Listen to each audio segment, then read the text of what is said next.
please subscribe and don't forget to press the bell icon to get notified whenever we upload a new video.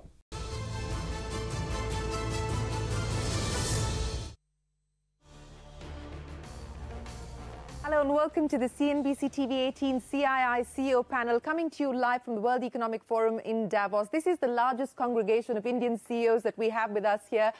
We're calling it the Indian Adda, quite literally, and they're going to be talking to us about what they made of Prime Minister Modi's address here at the World Economic Forum, the India imperatives in 2018, and also, of course, talk to us about the India story in the context of the upcoming budget. Without further ado, let me go straight across to the President of CII, Shobna. Thanks very much for joining us here.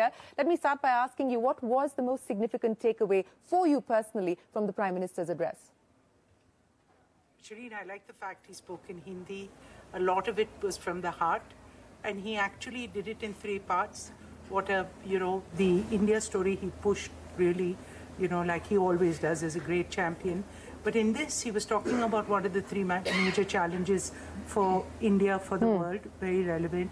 And then at the end of it, he just took out a message that said, India is stable, our policies will be stable, we're welcoming, and I think that this is the place which is better than nowhere else to invest. So this was the message that many people wanted to hear, and he put it across very well. And basically, I think that you could see that he was charged up and very much in the mood, and the whole atmosphere of Davos also, I think, just really encouraged this kind of feeling. Okay, so a charged up Prime Minister making the connect with investors. That's the view here from Shobna Kamineni. Let me come across to Baba Kalyani, a veteran of the World Economic Forum. Sir, you've seen many annual summits here in Davos. The point that Shobna made there, that investors are looking for stability, investors are looking for predictability. And I think that's the one ask that they have of the government as well, that while everybody appreciates the structural reforms that the government has undertaken, they would now like the government not to tweak, whether it's things like the GST, etc., any further. So stability, is that the key message from investors to India? I think if you look at the forum's discussion, it's all centered around how do you deal with a fractured economy. And I think the Prime Minister put across very well that India is one bright spot on this planet where things are happening.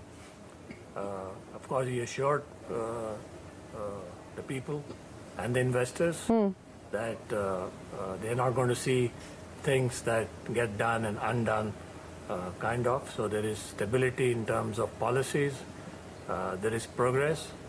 And more than anything else, if you look at some of the initiatives that have been taken by the government, take the digital initiative. Very few people realize the power of the digital initiative. 1 billion people on a digital platform, okay, that power is bigger than the power of any digital platform on this planet if it starts progressing. So I think the messages are going pretty well, and I think the world is looking towards India to become a growth engine for the world. I mean, people are looking at China to be a growth engine for the world, but I think people will start looking at India also to be the growth engine for the world. The Prime Minister reiterating the message to foreign investors that FDI is welcome, that India is an open economy. In fact, we've seen further liberalization of foreign direct investment across a bunch of sectors. Suman Sinha, let me ask you that. He said that, we welcome foreign direct investment. We will roll out the red carpet for foreign direct investment. On the domestic investment side, the government has said or felt that the animal spirits, they've done everything that they could to unleash it, but yet domestic investment hasn't picked up, whereas FDI flows are at record highs. What is it going to take to actually get domestic investment going? I think, Shereen, it's going to be more of the same. The government is already on the right track. I think we were in a fairly deep hole as an economy. There were a couple of fundamental issues, the NPA issue, for example, which it has taken the government a little bit of time to clean up, but hopefully now with the insolvency and bankruptcy bill, a lot of those assets are going to start coming, getting recycled and coming back into the economy.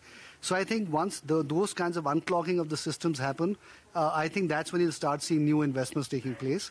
I think the government is already pushing very hard on a couple of different sectors. Infrastructure, obviously, is one area where the government is doing a lot on the road building side.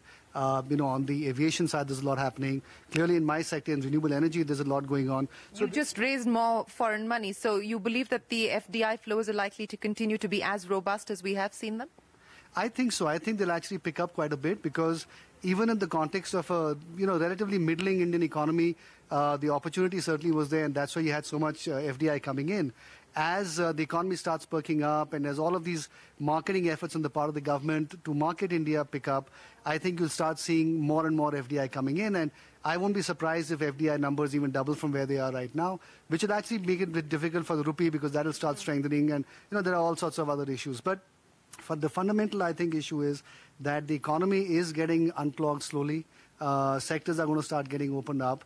And as that happens, you'll start seeing more FDI coming in and more domestic investment happening as well. And that is really what is going to take us from the 6 to 7% growth rate up to perhaps 8 or even 10%.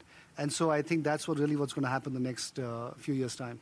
Mr. Arun Kumar, let me ask you, sir, you were a member of the Kotak Committee, and your report also talked about the trusteeship model, which the Prime Minister spoke of in his address this morning. Inclusion and the need for more inclusion and the need for greater equality is an area that requires much more work. In light of what we've heard from the Prime Minister today, in light of the efforts that have been made so far, what do you believe is the need of the hour? What are the imperatives? Well, I think the conversation in India is definitely now moving towards bigger focus on governance, trusteeship and inclusivity. I thought the Prime Minister today did a very nice job of talking about trusteeship, of talking about inclusivity, not just in terms of economic inclusivity, but global inclusivity. He talked about the world harmoniously looking at solving the three major problems that he laid out. So I thought that he actually projected a very new and very Indian-grounded view of globalization. And it's interesting that he said that out before we have another important speech coming up at the end of the week. Yes, President Trump, and that's what people are now going to focus on. CB, let me ask you now, we've got the budget coming up, and, I was just having a conversation with the oil minister, and he said there is a need for wealth creation, but there is also a need for welfareism. Investors usually don't like it when governments talk about welfareism because that means usually means a move towards more fiscal profligacy as opposed to fiscal consolidation, which has been the roadmap that this government has pursued. What's your own sense and your take? There are, of course, challenges that the government has, and this is going to be a critical budget from the point of view of what you were talking about. So I would think that to take your point forward, I would think we need to focus on the rural economy. And I think that's going to be very, very critical. And therefore, giving incentives to the states which are able to pursue and take forward the agri reforms, the APMC, so to say, productivity, I think that's going to be very important, and that's welfare. And that's what the government needs to focus on. And that would entail the economy picks up, and that would really help the rural demand grow, and that would really help the economy grow too. So there is no win-lose over here. There is a win-win in this. Well, speaking of a win-win, Hari Bhartia, if I could come to you, sir, the Prime Minister also spoke about the threat of rising protectionism. He spoke about globalization. He also spoke about how, while India welcomes foreign direct investment, it cannot be at the cost of domestic industry. He said, "Jadon se ukhad nahi sakte," to paraphrase what he said. In your assessment, as we look at programs like Make in India, for instance, where there is now a procurement policy which encourages preference for local manufacturers, etc. How do you believe you reconcile the interests of domestic industry as you try and attract foreign direct investment?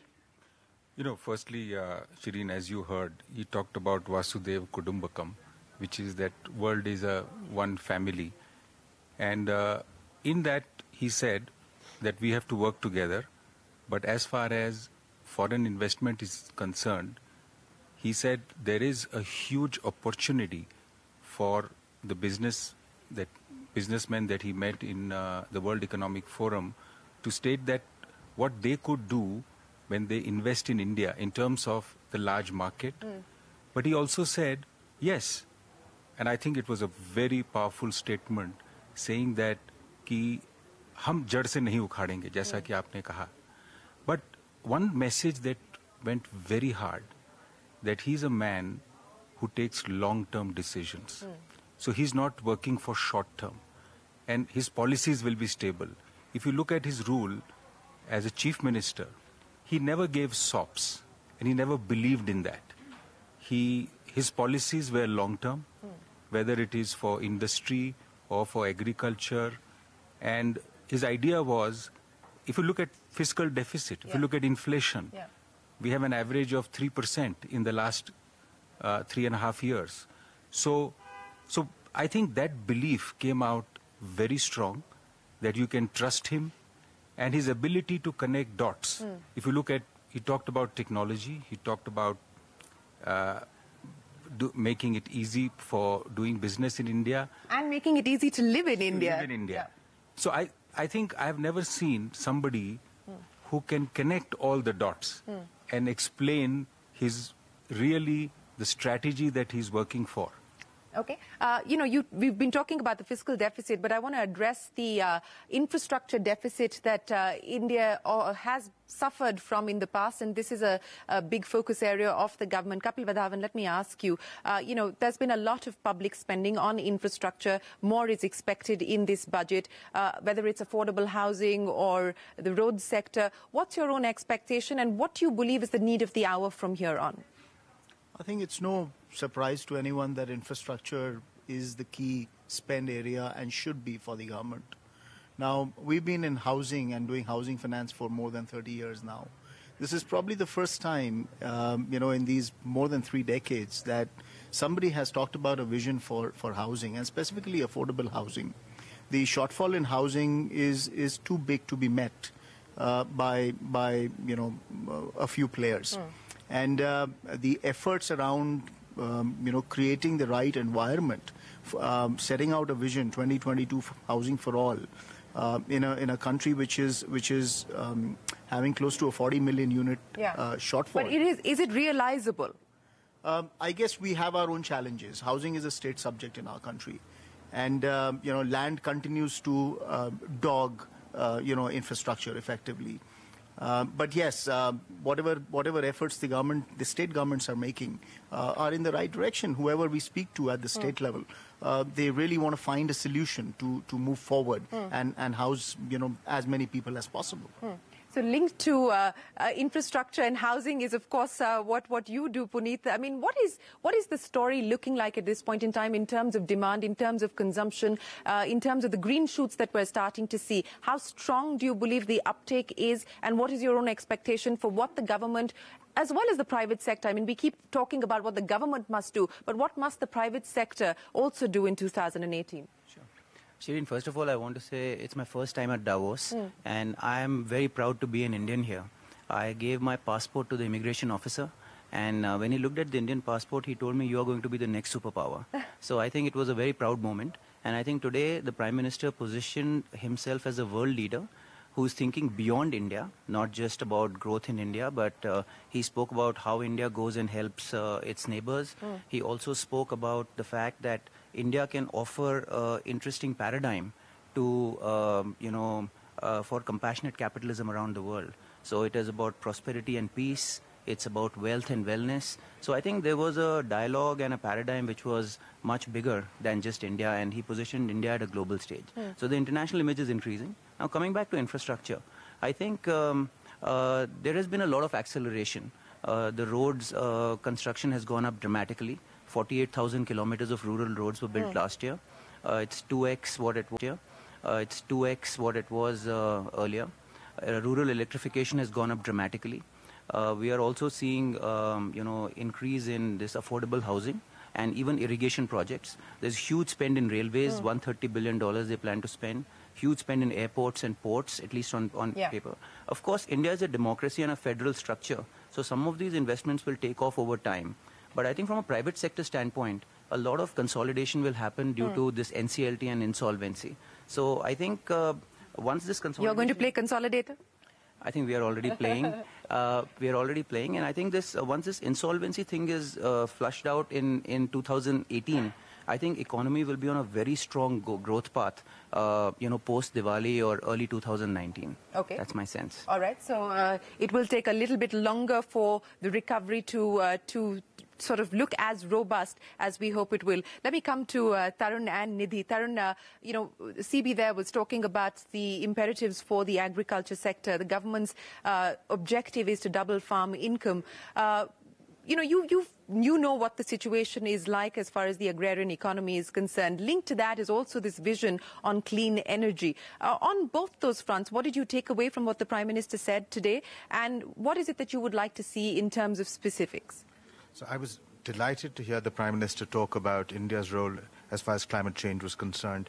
I think it's very important for global leaders to take that up, and I was very proud to sit there in the audience and have our Honourable PM talk about climate change as his first point amongst several points that he made.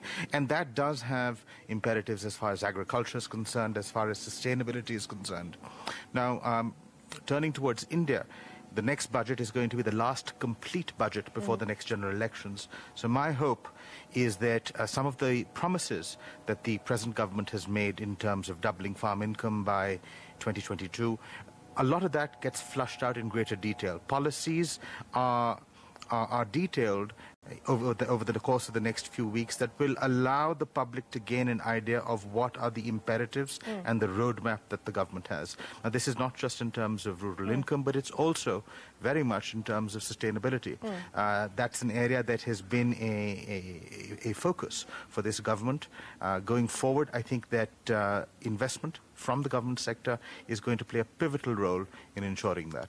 Okay. Nidhi Tanti, let me ask you, because again, as Tarun just mentioned, the Prime Minister did spend a lot of time talking about how India wants to champion the cause of climate change, whether it's through the Solar Alliance, it's through wind auctions. We've got another one coming up in about a week's time. Do you believe that the targets that the government has set for itself in terms of renewable energy, the ecosystem has now been created to make this viable as well as realizable? So, Shereen, first of all, I think the projects are viable to the extent of 175 gigawatt by 2022. What it really needs now is a consistency. It's a consistent play till the roadmap plays in. We need rightful policies, not just at the central, but also be executed right through the state level. So while we're looking at Make in India, that needs to be an absolute success. I think rightful parameters of how do we do that, that's been seeded in. We need to see consistent development on that, seeing production tax as Levi. We need to have more of export incentive coming in play. So there's a complete requirement of public-private partnership here. While the production and capacities are set by the developers and the producers, and rightful offtake of SECI bidding that we're seeing is consistently kept through quarters. So absolutely, I think the targets are set through, the roadmap is on the way, and we just need to pull up our socks and get through. Okay, pull up our socks and get through. Kalyan, I want to talk to you as somebody who represents Hcl Technologies, and I think it was Mr. Kalyani that talked about the digital strength that India should leverage. In the context of protectionism and the conversation that I just had there with Hari Bhartiya, for instance, on the visa issue, which is an issue that the Indian IT sector is impacted by or affected by, the US will see it as an immigration issue. India sees it as a trade issue. As we sort of move towards an interconnected world where geographical boundaries, unfortunately, when it comes to things like this, do matter. What is it that you see as far as the road ahead is concerned? What is it going to take to change the business model, so to speak? I think the Prime Minister talked about the networked economy, and that's really playing out. Actually, if you start to see the way digital technologies are impacting the enterprise, we think this, and there's a session, I think, tomorrow on cross-border flows, and it's going to be very interesting around your digital economy operates beyond the traditional borders. So hence, you could have businesses running from completely different countries, and even the models around competency, capability. So I really see that some of the experiments that are being done, this border issues and other aspects, and it's got to do with individual company strategies, and we have relatively lesser issues on this front because of more localization over the last 10 years as a company. But we think more and more with competency-driven approach and where skills lie is where this whole thing is going to move. Okay. Adar Poonawalla, Make in India is the big selling point for the government, as is the fact that India has moved up in the World Bank's Ease of Doing Business rankings to 100. You make in India, but you also are looking at acquisitions globally and have done acquisitions globally. What is it that will take, what will it take to ensure that the Make in India story attracts significant FDI as well as domestic investment? Well, it's a couple of things, Shereen. The ease of doing business rankings that we've been talking about, unfortunately, hasn't really percolated down to the ground level. You know, unless the bureaucrats and the lower level people in the state enforce and go ahead with the policies put up in the center, the real ease of doing business in terms of reducing permissions and licenses, getting environment clearances, actually getting stuff done is something that we're still looking forward from the Prime Minister to see that happens at that grassroots level. Otherwise, I don't think the ease of doing business will really improve in the way that we're talking about. And of course, you know, there are so many other things that the government can do in the long term, where reducing corporate tax like President Trump has done, it will bring in capital. It might have a hit in the short term, but in the long term, you know, you're going to have employment and so many other things being done, and also reducing MAT for SEZs, because, you know, you talk about there's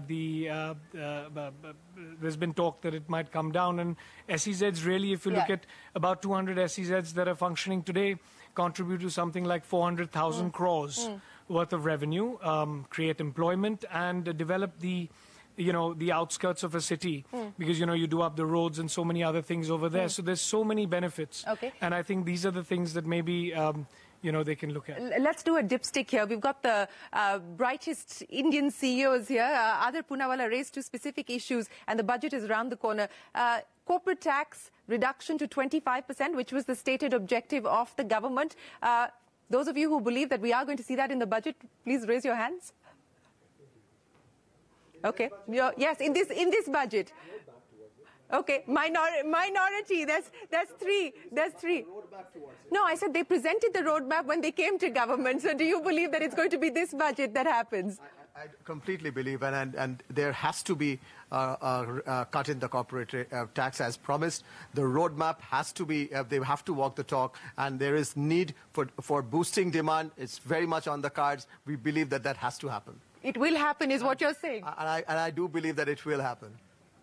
Chandrajit Banerjee here, representing CII, saying he believes and he's quite certain that there will be a corporate tax cut in this budget. Srivatsa Rajan, let me ask you that. You know, in terms of India's competitiveness, when you talk about taxation, and especially in the context of what's happening in developed markets like the US, where you're seeing a dramatic tax cut, and the question is, what does it mean in terms of repatriation of money back into the US, etc.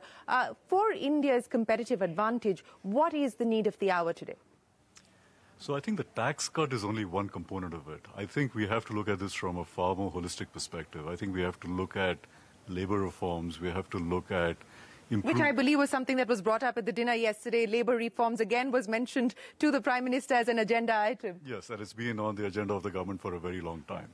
But my point is that I think we can't just look at tax cuts only as a single issue that will be the silver bullet, so to speak. I think we have to look at, as I mentioned, you know, labor reforms are one important aspect of it. I think we need to continue to see improvements in overall infrastructure and logistics. I think the government has made a very good start in all the investments that have been talked about. But in terms of logistics, also, there's a lot to be done still. We have to bring the cost of logistics down so that our manufacturing companies can become far more competitive. So there's a lot more to be done. The one other point that I want to make is that, you know, the intent of any government is to make sure that we have skilled, productive citizens. There's a lot of work still to be done in the area of education. And, you know, there is news that the government is going to increase significantly the amount of money they're going to spend on education, which I think is a very good sign. There is work to be done in health. I believe that, you know, there's a ticking time bomb that we have in the country. We have to make sure that the people that we bring in this demographic dividend, that we don't waste it, not just from the perspective of skills, but also from the perspective of health. We need to make sure that these individuals have a healthy, productive life. And there's a lot of work still to be done in that area. You know, you spoke about a lot of work that needs to be done additionally in the logistics sector to bring down costs. So let me ask Shashi Kiran Shetty of Oil Cargo Logistics. We have seen several changes, for instance, infrastructure status for the logistics sector that's been announced recently by the government. How much of a difference has that made, and what will it take to enhance India's competitiveness? I think, first of all, you know, today I was very proud sitting there listening to the Prime Minister. I think he really spoke like a statesman. I think, I'm sure, you know, most of the Indians felt very good about it, and you could see the standing ovation that he got as he entered the room and exited the room. So that is brilliant. So talking about the logistic as an industry, I think it is a little too early. The GST just is, in the process of getting implemented. The infrastructure status is announced. That means there will have to be some focus for the logistic industry, which is, fragmented. I think that will continue to remain fragmented. But one suggestion I have for the government is, the state governments, the Ministry of Finance, and Ministry of Shipping and Transport, and various other players are talking about building logistic parks around the country. What I'm worried about is all these parks coming up in a very unplanned way and creating excess capacity, or things are done in a very unplanned manner. So I would really happy to see that there is some policy or some planning that goes into that, and I hope also CII takes it up with the respective bodies and authorities to make sure there is a proper planning. I had a conversation also with Mr. Piyush Goyal today afternoon, and I also put forward some suggestions in that direction. And secondly, I think one of the very important thing for India is about the quality of living, like what Srivastava said. It's all, end of the day coming to Medicare, healthcare, and education. All these are, improving the quality and investment for the future of the young population that India is so proudly talking about. Skilling, one thing also the government is, doing a lot. And, there's a lot more we can that do. needs to be done. One of the issues that the Prime Minister has spoken of course, he didn't talk about it today, but he has spent a lot of his time talking about that in the last few weeks, is having one national election, the general election as well as the state election together. So maybe we can do another dipstick here to see what the view of the House is. One election, one national election. Okay. Okay. So the consensus is yes. Gaurav Dalmia. Also, there was a trade-off thought that if India and Pakistan do the elections simultaneously, half the rhetoric will stop. But do you think? Yeah. But do you think while a lot of people here raise their hands saying that there should be one, but do you believe that it's likely to happen? I don't know what the institutional capacity to pull that off might be, but I think it's a very good idea, and we should certainly build towards that. Okay. Speaking of ideas that we need to build towards, let me get each one of you here to take me through what you believe has to be the top priority for the government as well as for the private sector in 2018. And I will come to you, Gaurav, in just a second. Deloitte did a report this morning which talks about being ready for Industry 4.0. And India is actually the outlier because majority of the CEOs polled by Deloitte said that they were not exactly ready to embrace Industry 4.0, but also less optimistic about the benefits of it. And they felt that it would cause more social upheaval. It would lead to job losses and so on and so forth. Baba Kalyani, let me ask you, sir, are you in the outliers camp, which is what Deloitte believes, that Indian CEOs are not that confident about Industry 4.0 and making the switch to Industry 4.0? I don't know about Deloitte, but... but Baba Kalyani is...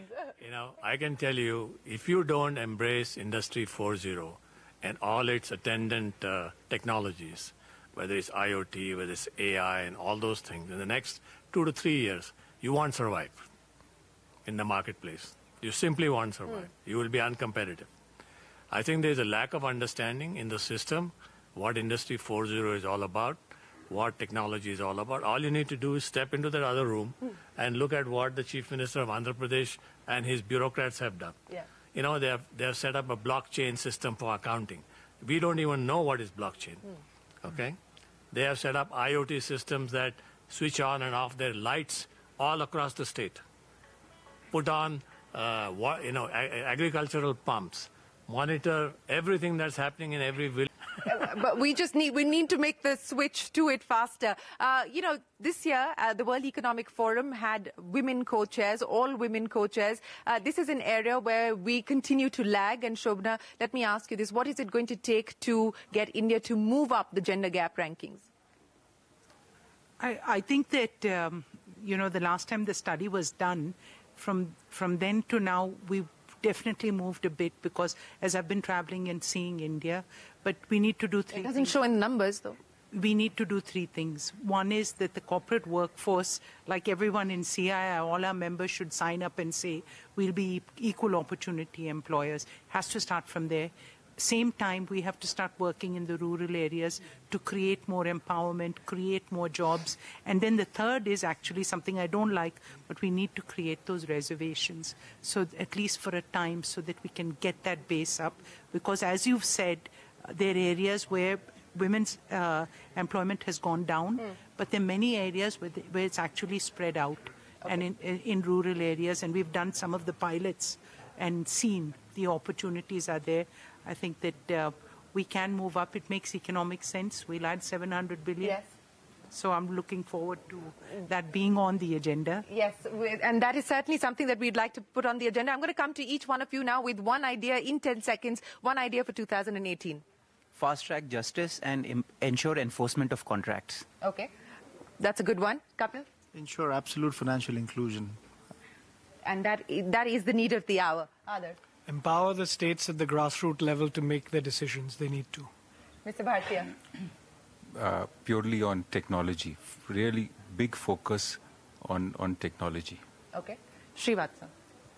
Improve ease of doing business in job-creating sectors like agribusiness, hospitality, tourism, and potentially even textiles. Shashi?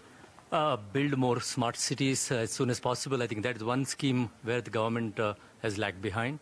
I think a lot of focus required to improve the quality of life. Sumant? Work with the RBI to get the cost of capital to come down. Okay, work in quotes with the RBI. All right. Mr. Kumar? Increase exports, especially of MSMEs, because they are the big employment generators. Okay. CB? So one concern is jobs. So the coastal economic zone, which the Niti Aayog had talked about, one would like to see implementation of that. Then certain things like labor, etc., would get taken care of, at least in certain sectors. One would like to see implementation of that in this budget. Vineet? Create a marketplace for women-owned business. So like in US, there are certain percentage of government contracts which only goes to women-owned businesses. So if India has to see 50% of their workforce come into the mainstream, that's what government should do. Mr. Kalyani? I think the government, especially at the state levels, need to use technology to improve governance, to create transparency, and to make faster decisions. I think the real bottleneck, I agree with Adar, the real bottleneck is in the decision-making process at the states. Yeah, Gaurav. Well, focus on employment and focus on the macro indicators which have been slipping over the last year. Okay. And finally, let me ask the last three of our guests here. Make our cities livable. Before smart cities, we need cities where we can breathe freely. And two, skilling. I mean, we are going to have 1/6 of the world's population. Yeah. We need to skill them right. Kalyan. Drive digital agenda from the backbone for the government and make every enterprise think like a software company. Nidhi. Better connectivity between states and central decision-making to make in India successful. Tarun. Look at smart agriculture and look at more DBT schemes for our farmers. All right, I think we've... Yes. CPPs. Give me another chance. The government has to work with private sector a lot more. Okay. I think that PPPs is surely a key. All right, so more public-private partnership and more PPP that works. That's the need of the hour. Ladies and gentlemen, thank you so much for joining us here at the CNBC TV18 CII India Adda from the World Economic Forum live at Davos. Appreciate your thoughts, appreciate your ideas. Hope somebody's listening, and we hope that the government will take this forward. Thank you very much for your time.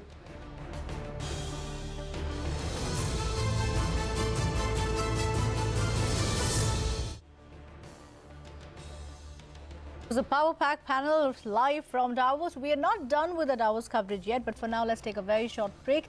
Coming up on the other side, another milestone for the bulls as records tumble yet again. Details of today's market action on the other side.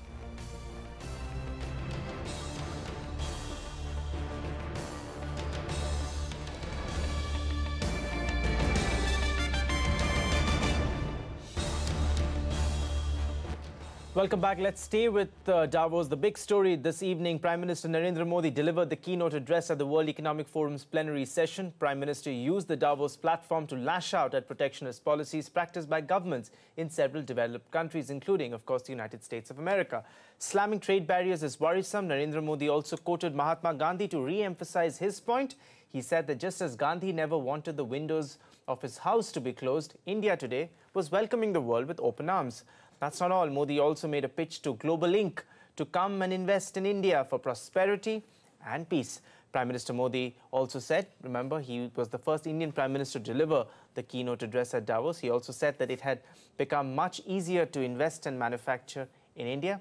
He further said, and I quote, "We have pledged to end license Raj. We are removing red tape and laying out the red carpet," unquote. Business was not the only focus of Prime Minister's speech, which went on for over 50 minutes. He also used the platform to voice his concerns on terrorism, or more specifically, the worrisome trend of differentiating between good and bad terrorists and climate change. On the issue of terrorism, he said that it is worse when people create an artificial divergence. And he also, on this point, quoted from a very famous Tagore's poem. He said that the Prime Minister said that India will always be a unifying and harmonizing force in the world. Let's take you through all the key highlights of Prime Minister's 50-minute plus speech at Davos. Bharat के राष्ट्रपिता पूज्य बापू महात्मा गांधी ने कहा था, मैं नहीं चाहता कि मेरे घर की दीवारें और खिड़कियां सभी तरह से बंद हो। मैं चाहता हूं कि सभी देशों की संस्कृतियों की हवा मेरे घर में पूरी स्वच्छंदता से आ सके, जा सके, लेकिन इस हवा से मेरे पैर उखड़ जाएं, यह मुझे मंजूर नहीं होगा। आज का भारत महात्मा गांधी के इसी दर्शन और चिंतन को अपनाते हुए पूरे आत्मविश्वास और निर्भीकता के साथ विश्व भर से जीवनदायिनी तरंगों का स्वागत कर रहा है। Okay, shifting focus from Davos to all the market action of the day. It was a historic day of trade on the Lal Street. Sensex today hit the 36,000 mark for the first time, while the Nifty surmounted 11,000 peak. The Bank Nifty rallied about 1.3% in trade. Anuj Singhal is standing by to decode the day's trade further for us. Anuj, bulls clearly are a breathless gallop. How sustainable is this rally? Well, phenomenal day for the market. The Sensex up 350 points, the Nifty up 117 points, and the Bank Nifty up about 350 points. So, looked quite strong. In fact, there was across the board buying today. PSU banks, of course, led the market rally. The cash market volumes, there was massive surge in that. Liquidity, of course, has been chasing stocks. That's clearly visible, the way some of these stocks have been running up. And the move from 35K to 36K has really been one of the fastest that we have seen. What was gaining today? 3 or 4 pockets. Banks led by ICICI and the PSU banks like SBI, PNB. Metals, stocks like Vedanta, Hindalco and Tata Steel. And of course, IT, Infosys and Tech Mahindra were higher. In the F&O space, you had some big gainers as well like Jindal Steel, Biocon and Havels. What next? Well, 2 days left for expiry. Currently, clearly, India is in a melt-up phase. You normally make a lot of money in melt-up as long as you get out in time. The experts are advising that you should have maybe some cash levels at these levels because the markets have run up a lot. Not saying that it needs to crash or correct big time, but just in case there's one bit of step back if it happens. For now, bulls in complete and total control of this market. All right, Anuj. Good day for the markets. The bull run continues. And speaking of markets, there is no bubble in the market right now, but there are some risks. That's the word from Uday Kotak, MD Kotak Mahindra Bank, speaking with Shereen on the sidelines of the World Economic Forum in Davos. He went on to say that Dalal Street risks a bubble if money goes to poorly governed stocks. The market continues to rally irrespective of concerns on valuations and so on and so forth. What is getting you worried at this point in time? First of all, money makes the world go round. So whether it's global money, which is seeming to be opening the new year with a bang, so we're seeing a positive sign on that. Combine that with the fact that for the first time, many first-time investors have come into mutual funds in hordes. At a time when, thanks to demonetization and GST, we have seen money move away from real savings in terms of real estate and gold into financial savings. So these are newcomers. They are putting money into funds and unit-linked policies and stuff like that. They have not experienced any volatility because they have no history. So are we in the midst of a bubble in that space? I don't think we are in the midst of a bubble. What I've said is that we risk a bubble if continuing large amounts of money, which on a broad funnel come into a small pipe of a few hundred stocks, and particularly in small and mid cap, where we also have questions about the levels of governance. Okay, so the overarching message from Uday Kotak is that invest carefully, so the bubble is not likely to happen. We'll take a short break. Up next, Shiv Sena to go alone in the 2019 national and state elections. What does Maharashtra Chief Minister Devendra Fadnavis have to say about this? We will tell you after the break.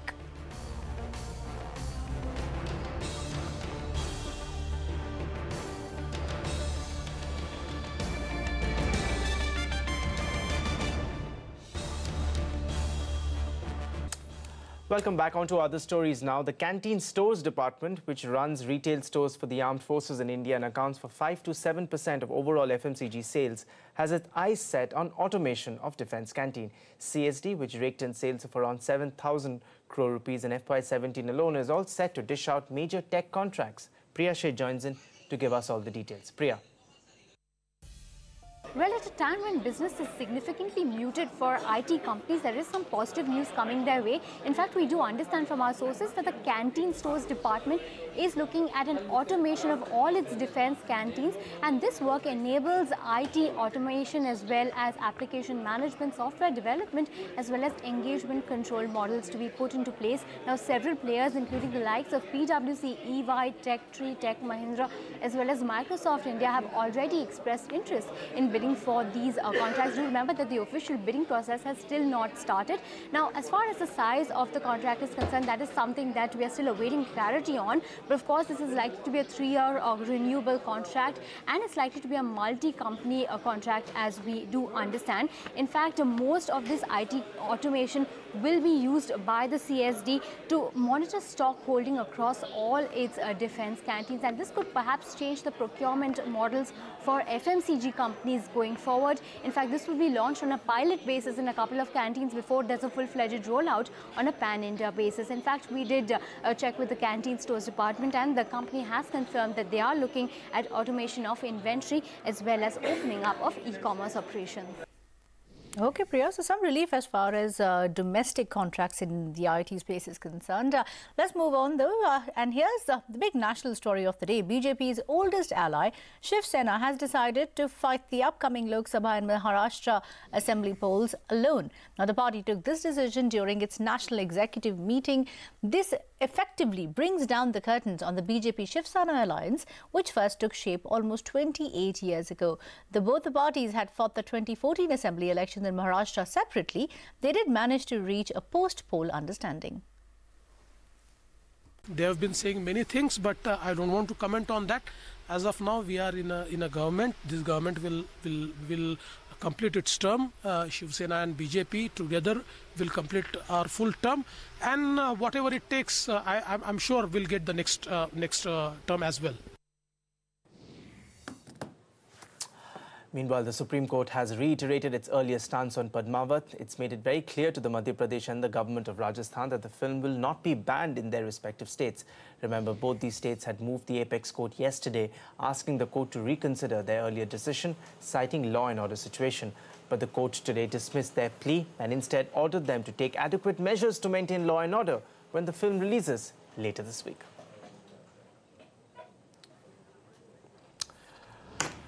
All right, time for us to slip in another break here on IBH Plus, but when we return.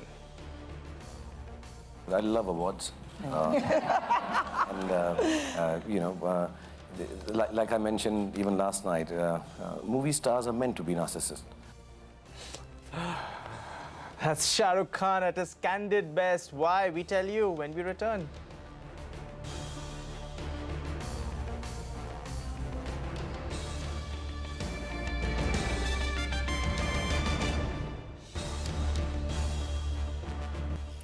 Welcome back. Now, Oscar nominees for this year have been announced. So let's take you through the key highlights. The Shape of Water is leading with 30 nominations. Christopher Nolan's Dunkirk is not far behind with about 8 nominations. Greta Gerwig's nomination for Best Director for Lady Bird has ended the all-men streak for this category. In fact, after 8 long years. The Oscars has also made history with the nomination of mudbound cinematographer Rachel Morrison, first ever woman to be nominated in that category. Meryl Streep has broken her own Oscar nomination record by receiving her 21st nomination for acting. Now, the Oscar winners will be announced on the 4th of March, and talk show host Jimmy Kimmel will once again be hosting the ceremony. That's a save the date, Ron. Well, yes, that is, and I'm hoping Dunkirk actually wins many awards, because that is one movie that I've watched and a movie that I've really enjoyed. So let's see what Christopher Nolan can do this time around on the Oscars. With that, we got to wrap up this special edition of India Business Hour. But before we leave, I love awards. That's what the Badshah of Bollywood Shah Rukh Khan said on receiving the Crystal Award at the World Economic Forum in Davos last night for his contribution to the rehabilitation of acid victims. Here's the Badshah in conversation in Davos. From all of us here, goodbye and thanks very much for watching.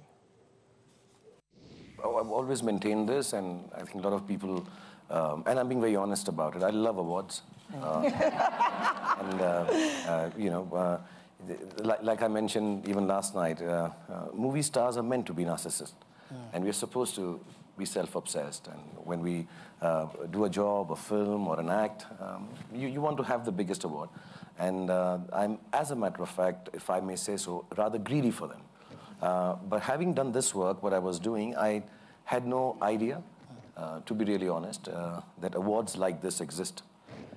When you're doing, see, what I do as an actor is what I do, and it's good. I always think it's the best, and I deserve the award. And when I don't get it, I believe maybe the guys didn't understand the amazing art form that I portrayed at that time. But for something like this,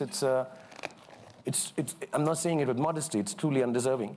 Because, when I started working towards this actually 4 or 5 years ago, the foundation came in about 2.5, 3 years back, because we needed to regularize it. When I was working with these women, I went in with the concept of a huge amount of, how you are not narcissistically compassionate, that I'm doing a good thing, I need to do this. And that's how most people start, I think, or at least I did. And then I realized, being with them, that they didn't need any empathy. They're very brave on their own. They didn't need any charity. They just want a certain sense of solidarity. They just want you to be with them. And they don't need another definition, which we are only too eager as a society to keep giving women one after the other. When I say women in this case, because 85% of the people, acid attack victims, are women. And I just started feeling that they're doing much more for me after being in a profession where beauty is really looked up to and loved, and we're surrounded by it, and we are all the time talking about it, from the smallest of things to the biggest things, how beautiful this is, how beautiful that is, how pretty films are. And then suddenly on this world where that beauty has been stolen away from you, and they don't need anything but just to be able to, define themselves for themselves. So when I get this award, it actually is the first time in my whole career that I've gotten an award for somebody else's work, somebody else's courage, somebody else's great thoughts, and I genuinely believe that. I'm not saying it out of modesty.